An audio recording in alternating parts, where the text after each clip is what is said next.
Everybody? Okay, cool. Good talk. All right.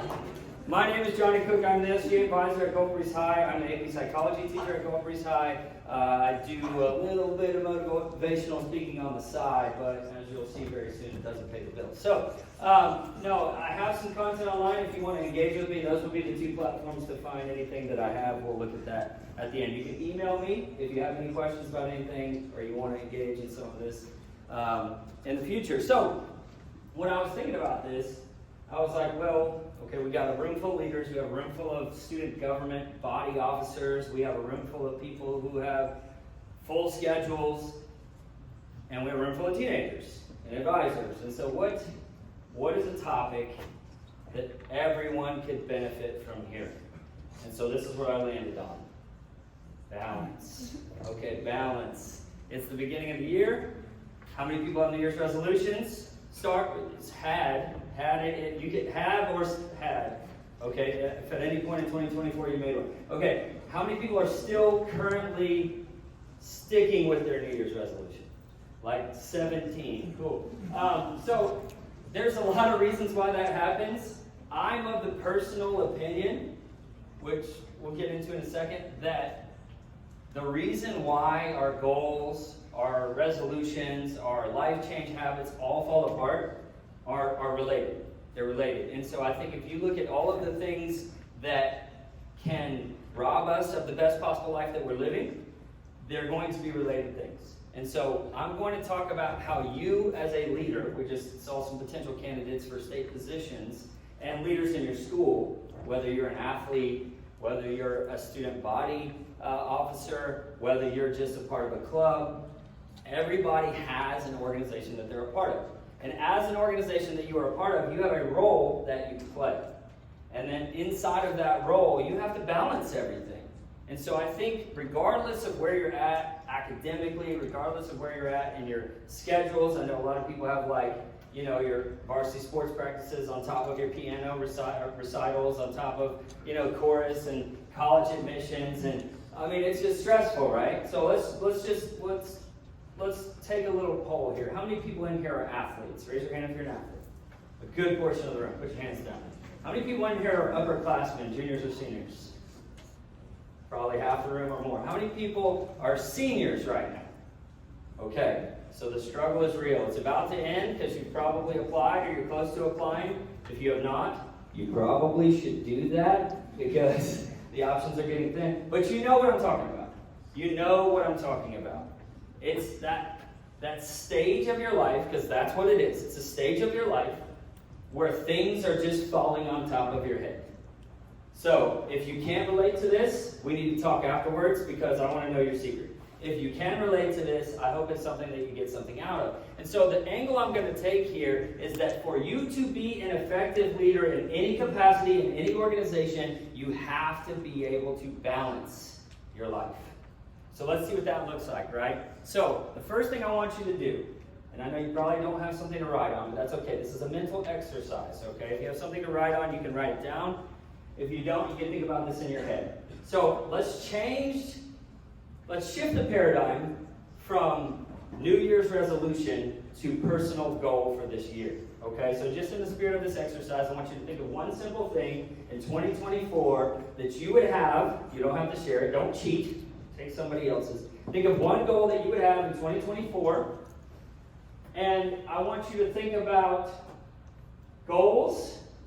Obviously, there's going to be some kind of action step for that goal. And then if you do it right, there's going to be some kind of outcome. So what I need you to understand quite simply is, regardless of what your goal is, regardless of what your action steps are, your 2024 is going to have an outcome. So you're aimed at something. You're on a highway heading in a direction. I don't know who's driving the car, but you're on a highway heading in a direction. And so that's something we have to focus on. We don't want to add more stress, but we have to think about you have more control over your life than you think. In fact, your circumstances are not in your control. We have to define circumstances as things that happen to you. You may have bad home circumstances. You may have bad academic circumstances. You may be dealing with sick family members. Those are circumstances. Circumstances don't dictate the outcomes of your life. Now, nobody's going to say that they aren't fair. Of course they're not fair. Things happen to people all the time that aren't fair. But circumstances are not the same thing as choices. You're not a hopeless victim. The only thing that's a barrier to the kind of life that you want to have is a plan. Okay? And so it doesn't have to be as simple as you think. I know most people, you look at something like, oh, in 2024 I want to work out. 2024 I want to change my diet.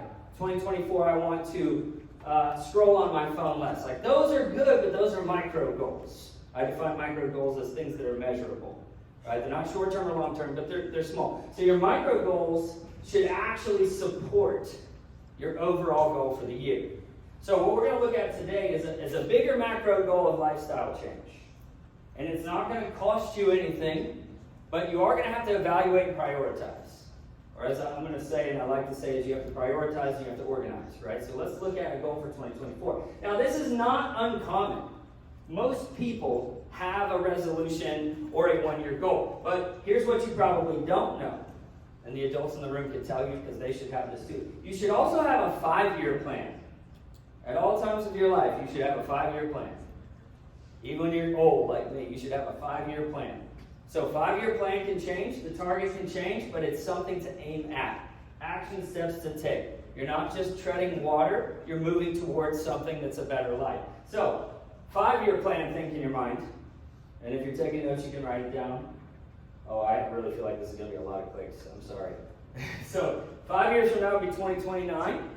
Right? It looks like a sci-fi year. But we got, where do we want to be? Where do we see ourselves? Or even, what's the hope? Like, what would be a successful outcome destination for you in 5 years? If you're a senior, you're hoping you're close to graduating from college. You might be heading to grad school. Maybe you're in student government on a university campus. Maybe you've met the person that you're going to marry. Maybe you've having your first child. Maybe you're going into the military. Maybe you're on a scholarship. That looks like a different person in a different lifetime. But it's 5 years from now, right? Think about you 5 years ago, right? How much you've changed in 5 years. 5 years is a lot of time, but it's going to happen. 5 years is going to happen. It's going to come and it's going to go. So, oh, here come all the clicks. Now, I would say there's probably more action steps involved because there's a lot of things that can change. And so it's like, does this have a clicker? Cool. So if it's like, okay, well, I want to go to med school. In year 2029, I hope to be, applying to med schools. Well, there's action steps for that. You obviously have to get your undergrad degree. You have to get good grades enough to get into the school that you want. So the theme today you're going to see when we talk about balance is like everything is kind of reciprocal. Everything kind of scaffolds. It's cause and effect. It doesn't happen in a vacuum. There's a process and a path of health, and there's a process and a path of dysfunction. And that's what we say in our psychology class. We say order breeds more order in your life, and chaos breeds more what? Chaos. It's a simple truth, but it's a truth. Right? And so think about some things here. And this is where we can all empathize. Don't raise your hands. Don't elbow each other, but think about the person whose life is chaotic at school all the time. I told you not to elbow each other. Don't look at each other. Okay, you're giving it away. Some of you are going to feel attacked here. I mean, think about that. Like, literally. So if you wake up late, even though you've lived there your entire life, there's one road in Gulf Breeze, Florida, because it's a peninsula. And it's not like you wake up and you're like, hey, I wonder how Highway 98 is going to be today. It's Mario Kart every day, because now it's under construction. If you live in Jay, Florida, or Crestview, Florida, you know the route to school. And you know how long it's going to take you. But for some reason, you're like, maybe I'll leave 8 minutes later than I normally do. Let's see what happens. But it doesn't happen on purpose. And that's the point. The point here is that without realizing it, without having organization in your life, without having rhythms in your life, without having structure in your life, you accidentally default to chaos. You don't default to order. It doesn't happen by accident. Order takes practice. It takes a plan. It takes balance. And to be balanced, you have to manage everything well. See, a lot of people think, okay, well, if I want my life to be less chaotic, I need to cut things out. That's not necessarily the case. What you need to do, see, the problem, we'll get to this in another slide, but a lack of time is not the problem. Everybody has the same amount of time in the day. You have the same amount of time in the day that everybody's had for 100 years, 200 years. I mean, obviously it's a lot more than that, but as long as we've been keeping track, right? So your day is not longer or shorter. It's not an issue of not having enough time. It's an issue of not prioritizing. Prioritizing. So what that means is you don't have a time management issue. You have a priority issue. Right? And so the things that matter need to take priority, they need to be scheduled, they need to be put into your day, they need to have their place. And that's how you stay balanced, because you have to have time for everything or you will not be well. You'll experience burnout. You'll get stressed. Unnecessary anxiety. Look, there's a level of high-functioning anxiety that just comes with being a teenager.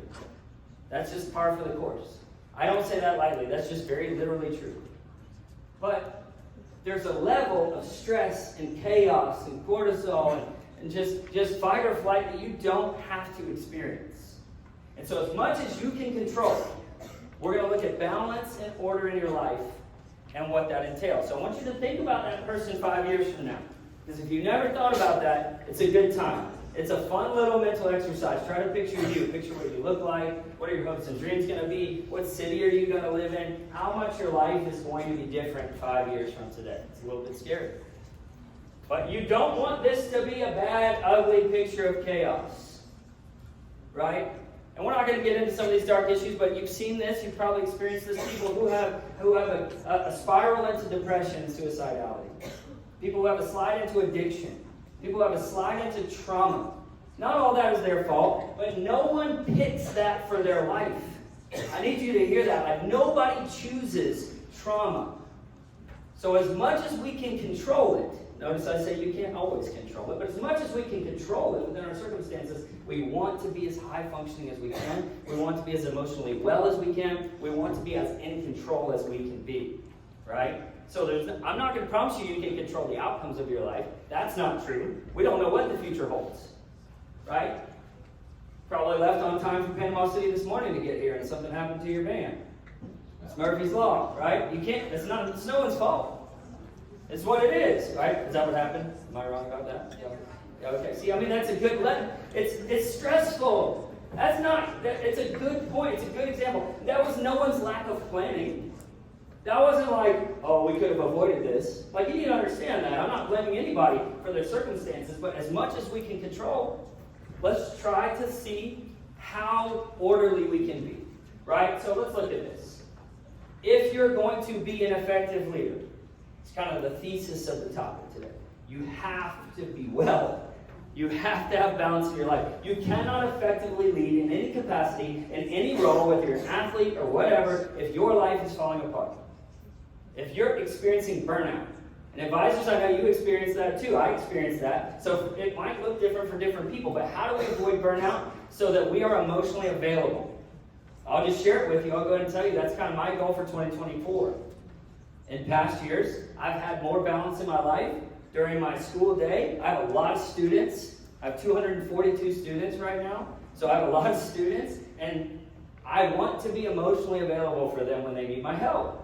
I want to be able to have a conversation about personal things. I want to be able to listen to their suggestions. I don't want to be the person who's too stressed out to listen. That's no one's fault but mine. So I'm just going to level with you. Like, I'm talking to myself a little bit here. This is my goal for 2024. In order for me to be able to lead, I have to be balanced in my life so I can be available. Right? And to be available means being organized, functioning at a high level. So let's take a look at it. Things to think about. And I don't want you to raise your hand, but I do want you to think about the answer to this. It's like semi-rhetorical, right? What does great leadership consist of, in your opinion? I want you to think about that. What traits make a great leader? You don't have to raise your hand and tell me. I know some of you really want to. But for the sake of time, you don't have to raise your hand and tell me. But I do want you to contemplate that. What, in your opinion, are great leadership traits? If you are a leader, what do you think that people would say is a good trait about you? Or if you have somebody who's leading over you in an organization, what is it that you hope they have as a trait? So let's get more specific. What qualities do you have? Again, think about this. I want you to actually consider this. What qualities do you have that make you a great leader? Do you have the qualities to be a great leader? Okay. What do you wish you could do better? You have to reflect. In life, we only get better. Life changes if we reflect. You got to reflect. How do you plan to turn your weaknesses into strengths? How do you plan to turn your weaknesses into strengths? Because that's what you do. Again, a lot of you raise your hands, you're athletes, so you understand this. That's the point of practice. You shouldn't practice something that you don't encounter in a game situation. And so when you go to practice, you should have a specific focus and say, this is what I need to improve by the time that we play. Because this is where I'm going to get exposed. That's what the best athletes do. That's what the Mamba mentality is. You're going to model yourself after somebody. Model yourself after Jordan and Kobe. Because it's a mentality difference. It's not a talent difference. It's a mentality difference. They're not so egotistical that they're unwilling to evaluate what they need to work on. And they're never satisfied. So think about that as a leader. People look up to you. And let's be honest, we all know this because you are a visible presence in the school. If not, probably the pillars of your school. And so there are people out there watching you, and they're like rooting you on.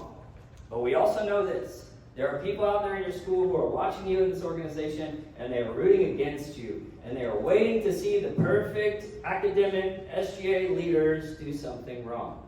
And that's toxic. We all know that. You can't control how people feel, but you feel that. So you have to think about being open and willing to evaluate, how do I become the best version of myself? You got to tune out the noise. It's not about other people. It's about your own personal growth. So, in that vein, just like the exercise we just did, I want you to think about what your 2024 plan should be. So think about what you plan to focus on in 2024. You personally, to become a better version of yourself, so you can be more available when you're needed. Right? Because it starts with service. It's about being needed. So let's talk about the main points. Okay? So I've got a simple structure here. And we're going to just kind of unpack it and reiterate it, and then summarize it, and then we'll go on. To be a good leader, you have to have a servant's mentality. You have to be ready and willing to do what is done, needs to be done. So to me, and this is something in our organization that I probably personally need to do a better job of communicating, because you guys are all great in work ethic. You're great in work ethic. So you're not lazy, in other words. But work ethic and initiative are two different things, right? You see the difference there? Work ethic is, okay, I'm not going to complain when you ask me to do it, because I know it needs to be done. And initiative is just going ahead and doing it before you know it needs to be done, or before somebody tells you it needs to be done. That's how an organization functions at its best. When we have a bunch of servants, if you got 40 people like we do, if you have 100 people, if you have 200 people, think about it on your team. Athletes. If you have a whole roster full of athletes who want to be the best versions of themselves and take the initiative to serve. It's not about me. It's not about my attention. It's not about my accolades. It's not about my stats. It's what do I need to do? Where do you need me, coach? Oh, we're number 74 and play that position I don't want to play. Because that's where I'm needed. That's what leadership looks like. That's what leadership looks like. So this is kind of a pyramid hierarchy we'll see in the vein of Maslow. I am a psychology teacher. But to be a good leader, you have to be ready to serve. That's willing, but that's ready. Now, let's take that down and unpack it. To be ready to serve, you have to be available. You can't volunteer when you're not available. And that's physically available. You got 10 million things conflicting with what needs to be done. And so when somebody needs you because you're in a leadership position and role, you're mysteriously gone. That's nobody in this room. Right? You go to your breakout sessions, you're going to learn about homecoming and student involvement and advertising, all the wonderful things that involves an SGA, and they can tell you about that. You guys all know that story. You got 10 million things in your schedule. There's 40 people here, there's 50 people here, they don't need me. Right? So being a good leader, you must be ready to serve. But to be ready to serve is not just a willingness, it's an availability. So to be ready, you have to be available. Right? You have to be available emotionally. Have that emotional space. And again, I'm telling you, I'm talking to myself. Because right now, I'm not even going to lie to you. When somebody comes into my room in the morning and I'm like backed up and they have like a crisis and I can see it. It's like welling up in the bottom of their eyes. And my first thought is, I don't have time for this today. I wouldn't tell them that, but I can share this with you guys. Except earmuffs. You guys don't go to my school. I can share that with you. We get burned out too. Teachers, that's what we bring to the table. That's why we teach. We teach because we want to have a positive impact on students' lives. So what is the point if we're not available to pour into students? I mean, it's literally just a job full of bureaucracy and low pay. I mean, think about that. That's what it is. If you're not positively impacting students as a teacher, then your job is not very fun. So, again, this applies to everybody. To be a good leader, you have to be willing to serve. And to be willing to serve, you have to be available. And the reason why a lot of us are not available, myself included, is because we're not functioning at a high level. We're hanging on by a thread. I use this fake metaphorical analogy all the time. You're driving to school with dripping wet hair, like struggling to get into the locked door at first period every single day. Well, what that means is you're starting your day out in chaos. And that chaos is carrying over into second period, third period, fourth period. And so you're starting your day in a high level of stress, and that stress is carrying over to the next task, and the next task, and the next task. We want to get to the point where we can be where our feet are wet. Well, where your feet are. You want to be where your feet are. So if you're in debate class, it's time for you to dial in. Not thinking about math. If you're in math class, it's time for you to dial in. If you're at practice, athletes, it's time for you to dial in. That's what's important right now. Be where your feet are. Now, the only way to do that is to put everything in its place. If you use a math class to write your essay, and you're using your English class to finish your homework for another class, and then you're using practice to think about a personal issue that happened at school, now you're not dialed in. Now you're not functioning at a high level. So it all spills over. It's a reciprocal determinism situation. It's a self-perpetuating cycle.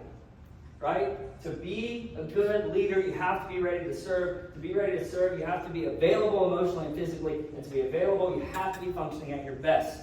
So we're going to unpack it top to bottom, bottom to top. So it's a simpler way to look at it. So sort of Maslow pyramid, if you will. The pyramid of leadership. And then let's put that at the top, because it depends on the foundation of the other two, and it's probably the smallest amount of people. We got a lot of title leaders. Do we have enough servants? So if you want to convince your student body that you are worthy of representing them, you have to show them that you are willing to serve them. Imagine maybe I shouldn't go here. Imagine the country we would live in if we had servant leader politicians. That's what they're supposed to be. They represent constituents. You, government officials, represent constituents. You are here to serve the better good of your school and community. So to be a leader, you have to serve. It's at the top. There's no such thing as a self-centered narcissistic leader, because that's not leadership. That's a title. There's a difference. You guys know the difference. So service from availability, from being at a high functioning level. So let's get a little bit deeper. Now, why are we not functioning at our best? Well, there's simple reasons, and think about how many of these might apply to you. And again, if it's none of them, then you can tune us out, and you would now be hosting a breakout session, because we would like to know how your life is so put together. But what if you have consistent stress, anxiety, neurotic worry, depression? Neurosis, by the way, means worrying about things that you have no control over or may not even be an issue. Anxiety for the sake of anxiety.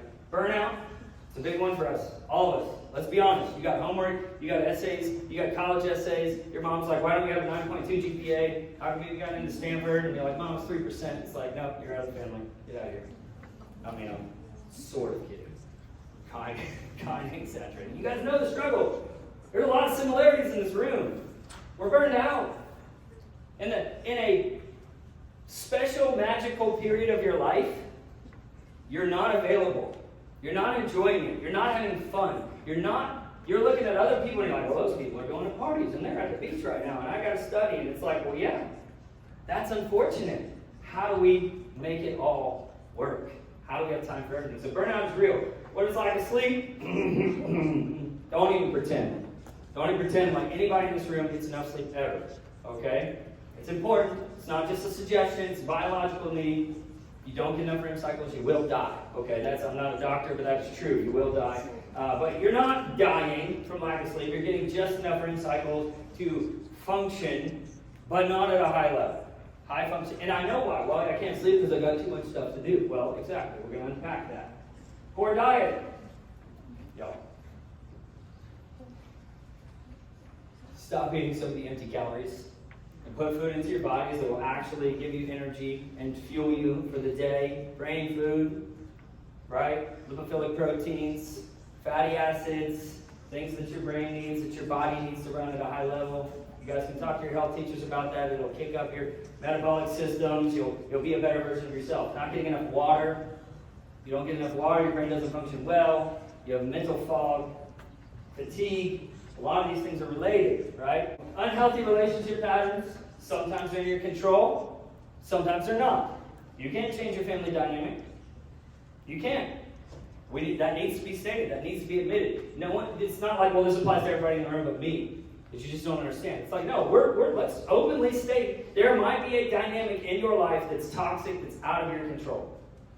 Like, we hear you. We're here for you. You keep your circle tight. Control what you can until you get into a better situation. But you have choices. You're not an innocent victim. You might be in a bad season of your life, but it's a season. You're not a victim, right? So, concerns about the future. That's a real one. Here's some things that you need to contemplate. This is worth thinking about today. When we say we don't have enough time, okay, here's a fun little math exercise. Most of you are math whizzes. My students have heard this before. How many hours are there in a day? 24. Oh, everyone got that right? That might be the first time ever. All right, so 24 hours in a day. Let's say you're at school/practice for 8 of them. How many hours are left? 16. Let's say you sleep for 8 of them. We know that you don't. Let's say you sleep for 8 hours. How many are left? 8, y'all. 8. 8. Everybody in the back, that's 8 more hours. If you slept for 8, which you say you don't have time to do, and went to school and practice for 8, it's not realistic. You could probably go to school and work in 8 hours time. You still have 8 hours left in your day. Where do all the hours go? To your phone. Feel attacked yet? You have enough time. Don't fall victim to this idea that you don't have enough time, because that's a choice that you are making. And don't worry, your iPhone will attack you. It will tell you, hey, listen, you probably been spending too much time on me. Every Sunday it's like, just so you know, your screen time was up 72% last week. You're like, I was studying, chill. Okay, easy. Sunday morning at 9, let's relax. Okay, I don't need to be attacked. But listen, you need to understand this. What you do when you have a choice, that's what your passions are. So if you only had 2 hours left in your day, how do you spend it? That's the passions that you have. Your pursuits show us your passions. How you spend your time when you have a choice, that's where your passions are. So your pursuits tell us where your passions are. You're like, I'm passionate about, and you're like, no, you're not. No, you're not. You're passionate about being a good student on paper. You're not passionate about learning anything because you haven't done much of that in the last 4 years. Right? You have ChatGPT to thank for that, and all kinds of corner cutting and software and airdrop and everything. Look, you guys are masters at cutting corners. We all are. I would have done it too. I'm not blaming you. But I'm saying it's not a healthy, functional way to live our lives. If we're serious about life change, if we're serious about balance, if we say, I'm not well, something has to give, then we can start evaluating how we spend our time. That's the first thing you can do, is sit down and take an account of how you spend your time. Just like budgeting your money. Budgeting your money is not like, well, what do I do with this $12 I have? Budgeting your money means, where is it going? You're like, I don't have enough money. It's like, well, yeah, because you spend it at Chick-fil-A. You had money. You gave it away. Look, I'm fond of saying this to my students. Time is the only finite resource. There's literally an infinite amount of money. It's digital. There's no gold standard on the dollar since 1970. Money is fake. It's not real. It's as real as NFTs. There is an infinite amount of money. You can make billions of dollars by tomorrow at this time. There is no limit to how much money you can make. There's absolutely a limit to how much time you get. And you don't get to pick it. So if you woke up tomorrow in some weird Groundhog's Day deal, where you found out this is your last day on Earth, I bet that phone wouldn't be that important. Now, keep in mind, I'm not saying your phones are bad, and I'm not saying you shouldn't have social media. What I'm saying is, if we're serious about balance in our life, we have to start evaluating how we're spending our precious resources. And time is the most precious resource you have. I would spend money before I spend time. It took me a long time to figure that out. At this point in my life, time is money, and that doesn't just mean I could be making money like opportunity cost. What that means is that's 2 hours of my life that I won't get back. So if I got to pay somebody to do the brakes on my car, instead of doing it in my driveway on a Saturday when I could be hanging out with my kids, that's a choice I'm making. And you might say, oh yeah, well, we've got some teacher. Come on now. It's not like I'm up here like I'm a millionaire. Well, you should buy it. No, come on. It can be done. Life is about balance. Life's about choices. So I want you to be conscious of how you're making choices. That will help you learn to evaluate what's in your control. We think, the situation is bad. I can't control that I don't have any money. It's like, yeah, you can. You get Starbucks every day. That's like $2,000 a year. Maybe more than that. So you get like a triple bit. Like it's a lot of money every year, right? So again, if you have it in your disposable income and then you budget that, that's fine. There's nothing wrong with spending money how you want. My point is this. Don't pretend like that isn't a choice that you're making. That's the point. So how you spend your time will tell you what you are passionate about. Your relationships will tell us a lot about your futures. I think everyone comfortable on the back. Listen, you got to keep the circle tight. You are adults now.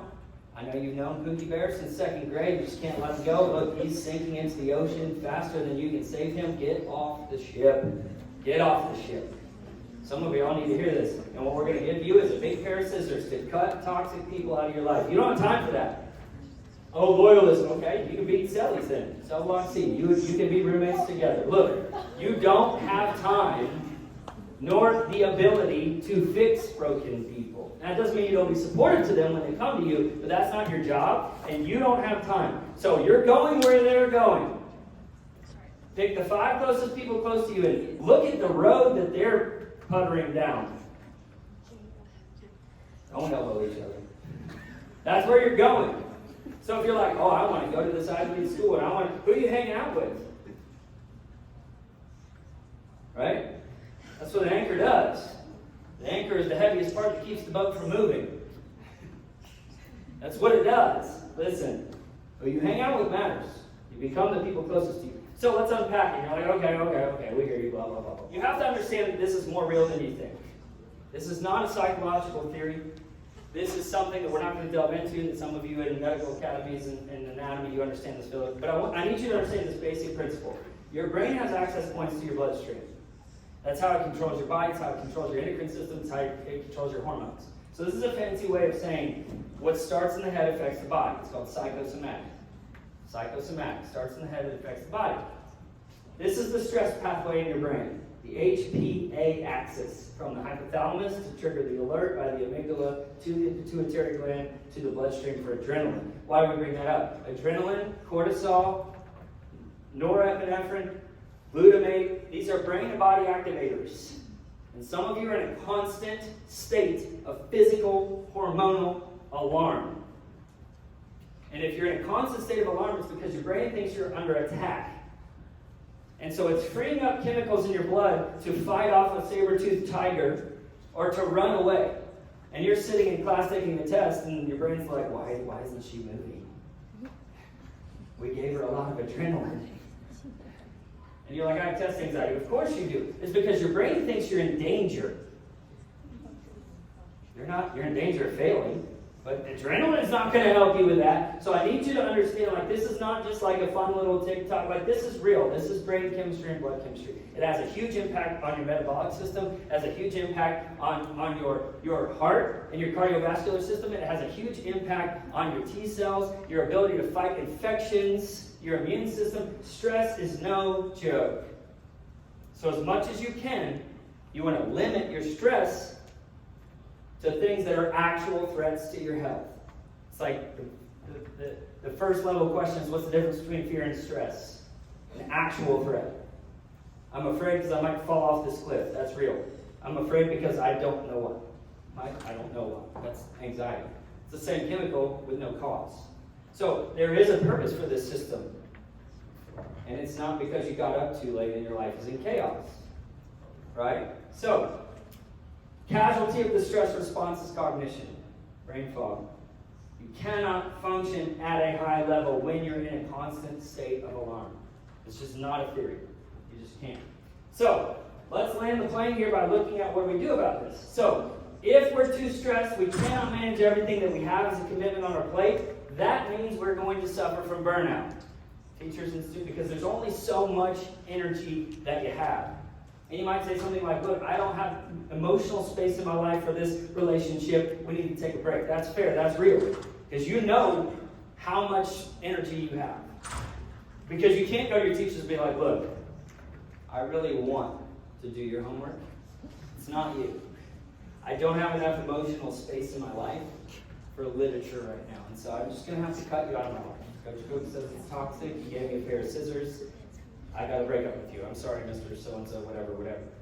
Look, you know you have a limit. You only have so much energy, and you can't spend it on everything. So burnout comes from not being able to manage too much. When burnout sets in, you can't be available. And when you're not available, not only can you not help other people when they need you, that's a bad friend, but now they have to help you all the time. So you think, okay, well, it's my own problem, I'm just going to keep it. It's like, no, because other people have to pick up the slack to help you out. They do.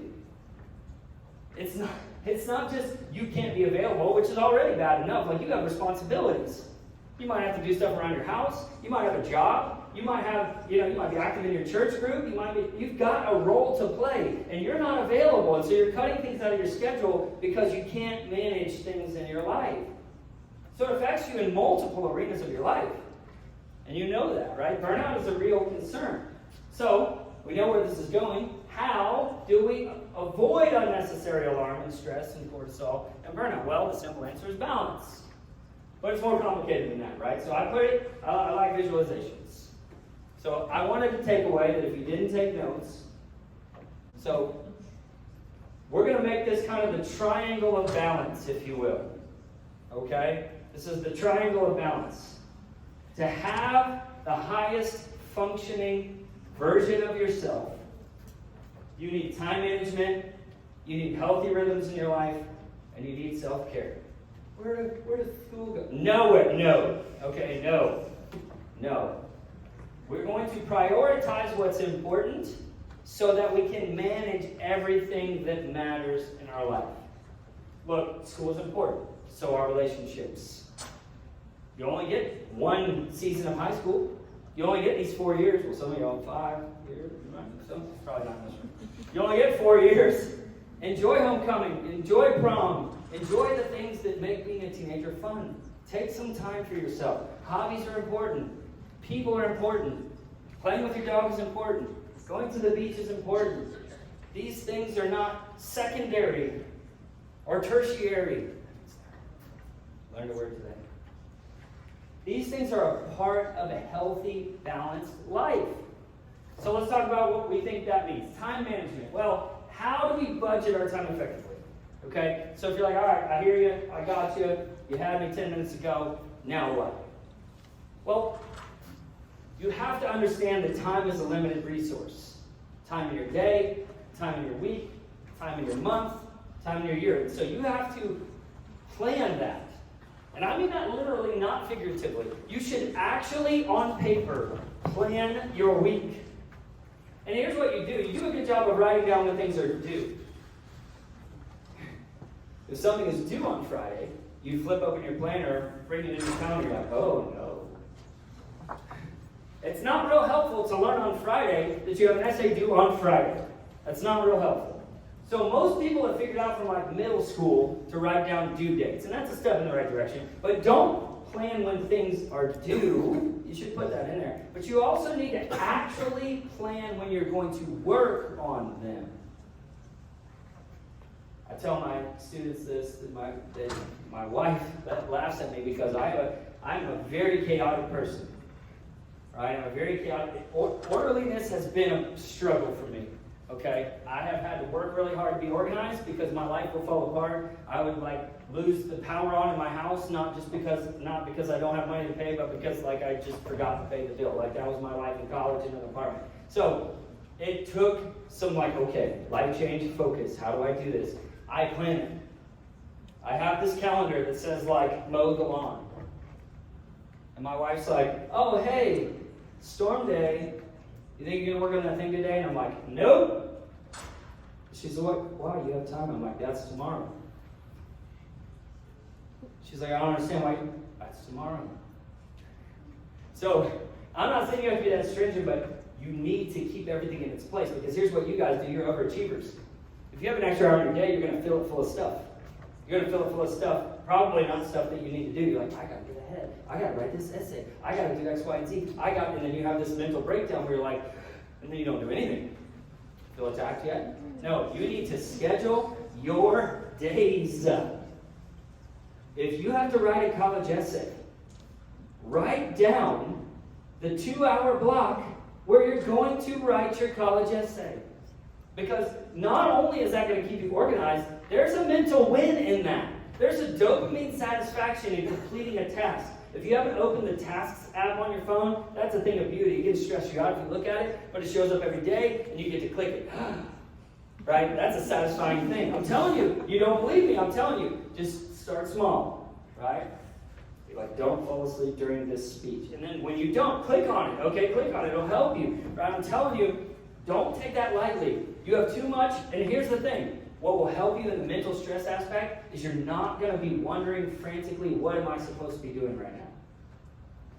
What am I supposed to be doing right now? Should I be doing X, Y, or Z? It's no, that's not on the calendar for today. Now, here's the thing. If you finish or you have extra time, who should you spend it on? Yourself. How do you have hobbies and healthy relationships and still be a high-functioning student in the IB program with a job and whatever, you're castrating cats in the Congo as your summer internship so that you can look good on a piece of paper? And it's good Lord, slow your roll a little bit. You're going to be a doctor by the age of 17 and die of a heart attack at 38. Good job. Way to go. That was too much. I'm sorry. I want to reel that back in. I realize it. I'm sorry. That was too far. But you get my point. The point is you need to get into the habits of creating rhythms and routines in your life, which means literally, not figuratively, writing down what to do every single day. I do it a week in advance. I don't do it every day. So what do I need to do today? Because then you're going to fill it up. So it's okay, if I have something to do, I got to make this test, or I got to submit this paper, or I got to do this, that, or the other. I got to pick these people up. It's a calendar. It looks chaotic. It's one day at a time. If only there was a way technologically that you could create a shared calendar with people. How many people in here have at least 3 calendars on their phone? Raise your hands. Okay, I know you do. Use it. It can be a tool. Use it. You need to schedule your days so that you don't find yourself with unanticipated deadlines which are going to rob you of the other things in your life that are going to make you well, like sleep and diet. I don't have time to go to sleep because I got to study. Because again, we know this scenario. You go to school, your day's been in chaos all day, you go to first period dripping wet hair, there's words, and then you knock on the door, day starts in chaos. You can't be where you're supposed to be because you're thinking about next period, and next period, and next period. Then you go to practice, and you work your way through practice barely, you kind of get hurt, tweaked up a little bit, so now you got to go to the trainer, and then you go home, you eat dinner at 9 p.m., and you're okay, now I got a little bit of time to myself, and you're on Snapchats and all kinds of toxic garbage, so these group chats that have emojis in them and stuff like that, and then you lay down at 1 a.m. and realize, oh no, I have a vocab quiz tomorrow. And you get up. Guys, that's actual trauma, okay? I need you to understand that's actual trauma on your body. It's not a good way to live your life. It's stressful. We need you well. You need you well. The only way to be well is to balance your life. Healthy rhythms in your life. Yeah, but you don't understand. I don't understand. Get out of here. Hypothetical you as a jerk. I do understand. I'm not saying these things aren't important. I'm not saying don't do them. I'm not saying delete Snapchat, cut everybody out of your life and become like a monk. I'm not saying that. What I'm saying is put everything in a place where it fits. Because if you don't, you're not going to juggle it well. You're not. Healthy rhythms. Need to sleep. Soldiers in combat that go 10 days without REM cycles, they die. Now, you're not going to go 10 days without a single REM cycle, but the point is you're not functioning at a high level. And most of you realize that, and you make the trade-off. You're like, I just need to wake up and get here. But that's no way to live your life. And let's look at the bigger picture here. Why are you not getting enough sleep? Either you feel like you're missing out on something, because everybody's online and up, and you don't want to miss some conversation about Haley, Bailey, Kaylee. Yak boys. Lax buds. I mean, come on, y'all. Come on, y'all. Be more lame. So, I get it. But there's a time and a place for all that. So you got alerts on your phone, they're blowing up all night. Look, just turn the alerts off. I mean, you watch these TED Talks and they're like, your social media will kill your brain. But yeah, like, you're not going to do that. Who's going to do that? Social media is a good thing. You don't have to get rid of your accounts. You don't even have to delete your apps. I mean, if it's a real problem, delete the apps. You got to go, like, log into it. But you can just move it one swipe. Put it in a folder. Move it 2 swipes in a folder. Turn the banners off. Look, you only opened it because the alert came up. They hired psychologists to figure out how to make these apps. Y'all, they're doing this to you. It's a dopamine trap. It's actual addiction. You can't help it. It's just like we're giving out crack in the school lunchroom. It's like not even your fault. Okay? That's not happening anywhere. Don't. Okay, that was a metaphor. But I mean, maybe, but it's not happening so we know it. So the point is, you're not going to win that battle. You're not going to win the attention battle. You go into class, it's like, what's more exciting? Even if you're learning something you're interested in, it's not going to peel your attention away from Snapchat. It's not. Because it's not designed to trap you. So you need to create some balance with your phone. You got boundaries in your relationships, boundaries with your parents. Let's create some boundaries with your phone. Right? Your phone controls your whole life. It doesn't have to be that way. So if the reason you're awake at night is because you can't peel away from the phone, that's a problem you need to address. Because there's going to be a consequence for that. Even if not yet, there's going to be a consequence for that. You cannot manage everything in your life unless you're healthy and high functioning. And you're not high functioning because you don't have rhythms. You have to get sleep. You have to. You have to eat the right foods. You have like croutons and some water for lunch. Okay? I'm on a diet. It's like, well, you need metabolism for that, which means you need calories and protein. And get ready. Are you ready? Carbohydrates. All right? You need DHA for your brain. Your brain is mostly fat. So we call lipophilic, which means proteins come in through the fat, the glial cells. You need proteins. You need fats. These are not theories. If your cell phone runs out of battery, it doesn't work. Your brain is your battery. You need it. It's got to have fuel. It's got to be able to recharge. Because you know this metaphor. When your phone gets close to dying, you shut down everything. You're like, low power mode, turn on the... That's what your brain does. You're like, hey, let's see, we can do calculus or breathe for the next 48 minutes. So let's go ahead and turn the cognitive portion of our brain off. And that's your calculus class. You're like, I literally don't even... No, you didn't, because you're like almost dead. You're like hanging on by a thread. Monster Energy is keeping you upright. Okay? Look, all joking aside, you know, like I don't even need to tell you, you know this is a problem. You got to get it under control.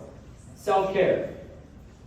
How and when do you create time and energy in your schedule to be available for yourself? That's part of being a healthy, balanced human being. Part of being a healthy, balanced human being is creating space to do things that you enjoy doing. And yet, some of that is hobbies. But some of it is like just mentally taking some self-care. Meditating or praying or doing something spiritually beyond yourself to get yourself back to a place where you feel better. You feel better. You got to have a thing. I told my students this, right? My wife likes to walk on the beach. That's her thing. It calms her down. She's stressed out. That's where she goes. Leaves her phone in the car, walks down there, sunset, think it out. Think it out. We walk it out, we think it out. That's what we do, right? You've got to have something that you can do that's within your power and availability to take care of yourself emotionally, physically. Because again, let's be honest, There are circumstances in your life that you can't control. So what do you do to not go crazy in those moments? You have to have some way to take care of yourself. Self-care is not optional. Mental health days. Now, again, you are choosing mental health days over other more important things. And you're like, well, I had a really stressful night, so I'm going to take a day off of school. Mental health day. And it's like, well, yeah, Snapchat was rough, was it? Go to bed and get up and go to school, okay? If you had a job, they'd fire you. You can't just be like, I can't really work all 5 days this week. It's too much for me. Stop. Your responsibilities come first. To maintain balance, your responsibilities come first. And I know, because I was the same way. I still am the same way. If I have to do my responsibilities, because I'm, a studious person, you're an SGA, high-achieving student, you're going to go to school, you're going to turn in your homework. So what you're sacrificing is self-care.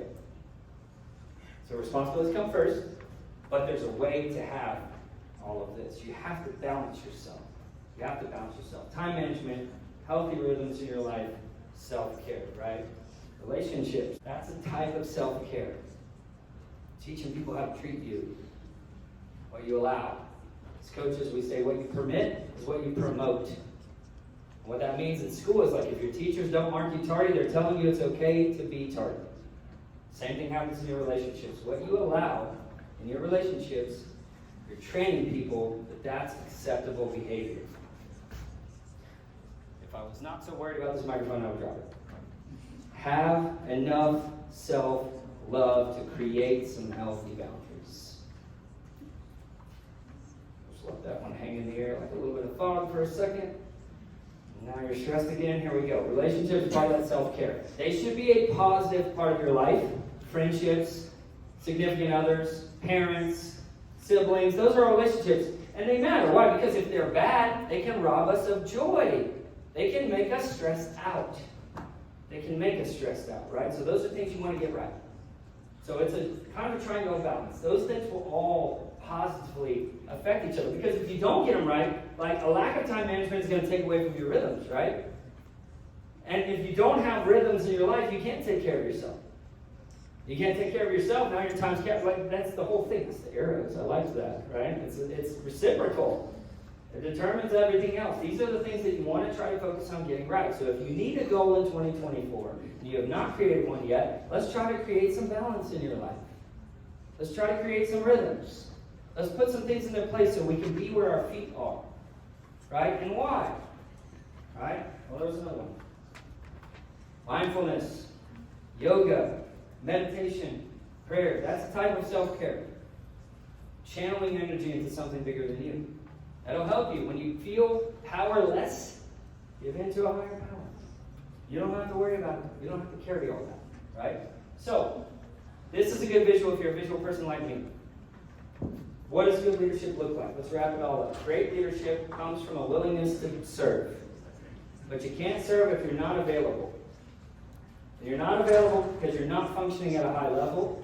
And you're not functioning at a high level because you have chaos in your life and not balance. Now, when it all comes together, look at the stairway to greatness here. We get balance in our lives and our personal schedules. That makes us a better functioning human being, which means we have time and energy for people. That's mine that I'm working on. Having time and energy. Now, I don't have time for you. And none of us would say that, but you get what I mean. I don't want it to be a burden to help. I don't want it to be a burden to guide, to give people the guidance that they are seeking. I don't want to turn people away because I don't have emotional energy for them. That's a me problem. So if people are counting on me for guidance, I need to be emotionally available. That's certainly true for you. So we have balance in our lives so that we can function at our best, so that we can be available when people need us. And then when we're available, we can serve when we see an opportunity. And that's that initiative piece. Something needs to be done. I can do that. Let me do that. Because again, some people are not very available. You guys know this in your organizations. The 6 or 7 people that are really, really stressed out because they're doing all the serving where you can step in and help. And sometimes they have to pick up the slack for you because you're not emotionally available. Or your schedule doesn't allow you to be available. You need to work on that. Because you have a responsibility. You need to work on that. right? That's a challenge. That's my challenge to you, my challenge to everybody. Have balance in your life so you can function at a high level. So you can be emotionally and physically available to serve when it's your turn. That's what great leadership looks like. So again, there it is again. We got high functionality, which is the base of availability, which is the base for service. You cannot have one without the other. This is the important foundational piece that leads to everything else, right? Leadership is about balance, service, being available to serve, from functioning at a high level, having balance in your life. Okay, that's how. Thank you for your time.